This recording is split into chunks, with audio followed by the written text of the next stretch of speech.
Hey, Route 66 travelers, thanks for joining me today. It's Greg Burdine. We're on our journey through the Bible, and we're just reading along a few chapters every day. We'll get through it pretty soon. We just got maybe, another month or so, and we're going to be through the entire Bible one day at a time.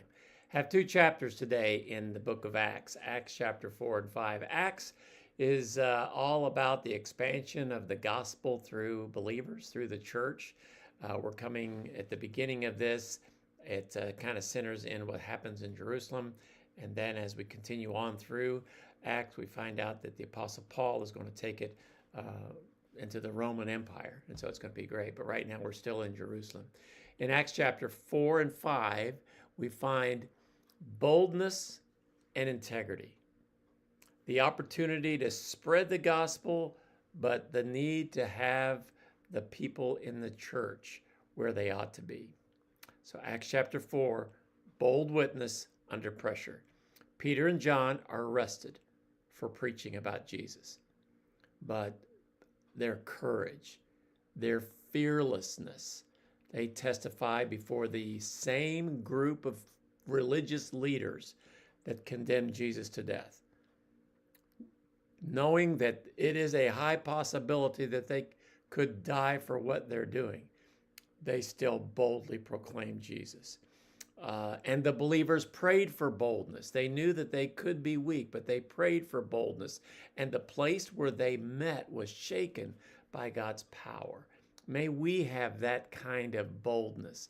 And if we don't, may we pray for it to be able to share the message of Jesus and who Jesus is to a lost and dying world.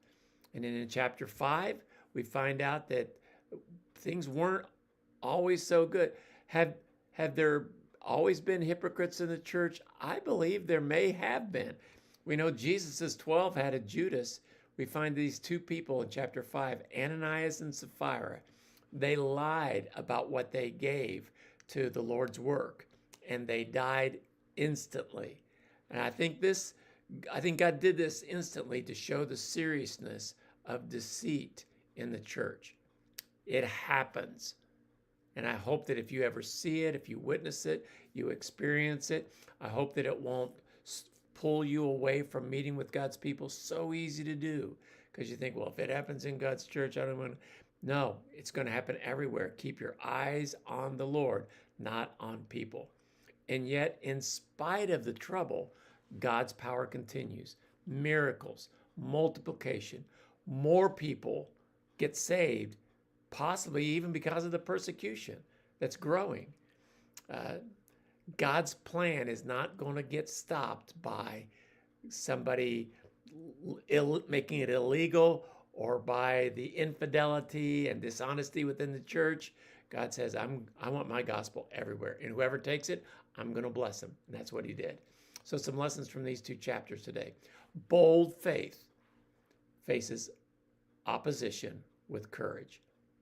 The gospel cannot be silenced as long as our hearts are bold enough and filled with the Spirit. They cannot silence us.